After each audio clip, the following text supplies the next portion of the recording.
வணக்கம் நண்பர்களே. இன்றைய இந்த வீடியோவில் திதி யோகம் என்றால் என்ன, திதி எப்படி உருவாகிறது, 30 திதிகளின் அர்த்தமும் பலன்களும் என்ன, நாம் பிறந்த திதி வாழ்க்கையை எப்படியாக பாதிக்கிறது, இவை பற்றிய அனைத்தையும் ரொம்ப தெளிவாக இந்த வீடியோவில் பார்க்கப் போறோம்.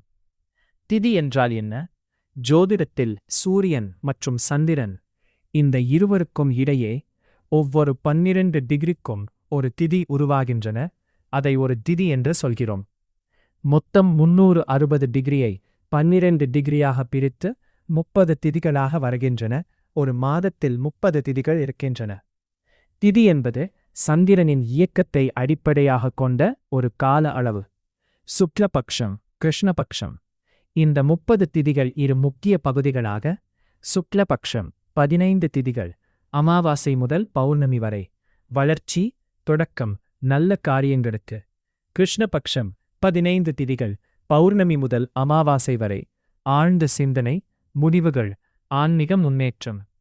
30 திதிகள், சுருக்கமான பலன். ஒவ்வொரு திதிக்கும் தனித்தன்மை. 1 பிரதமை, புதிய முயற்சிகள் தொடக்கம். 2 திதியை, உறவுகள் நட்பு. 3 திருதியை, தைரியம் வெற்றி. 4 சதுர்த்தி, தடைகள் விநாயகர் வழிபாடு. 5 பஞ்சமி, கல்வி அறிவு. 6 சஷ்டி, போட்டி போராட்டம். 7 சப்தமி, தொழில் பயணம். 8 அஷ்டமி, மன அழுத்தம் கவனம் தேவை. 9 நவமி, சக்தி செயல். 10 தசமி, உயர்வு முன்னேற்றம். 11 ஏகாதசி, விரதம் பக்தி. 12 துவாதசி, தானம் சேவை. 13 திரையோதசி, ஆரோக்கியம். 14 சதுர்தசி, தீவிர மாற்றங்கள். 15 அமாவாசை, பித்ரு காரியம் கர்மசுத்தி. 16 பௌர்ணமி, ஞானம் ஆன்மீக உயர்வு. இந்த பலன்கள் வளர்ப்பிறை மற்றும் தேய்பிறை இரண்டுக்கும் பொதுவானது. பிறந்த திதி முக்கியமா? ஆமாம், உங்கள் பிறந்த திதி மிகவும் முக்கியமானது. அது மனநிலை, முடிவு எடுக்கும் தன்மை, ஆன்மீக ஈர்ப்பு, வாழ்க்கையின் ஏற்ற தாழ்வுகள் எல்லாவற்றிலும் தாக்கம் செலுத்தும். ஜாதகத்தில் லக்னம், ராசி போலவே பிறந்த திதியும் முக்கியம்.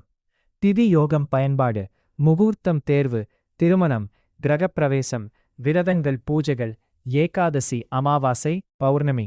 ஜாதக ஆய்வில் திதி ப்ளஸ் நட்சத்திரம் ப்ளஸ் தசை இதை சேரும்போது முழுமையான பலன்.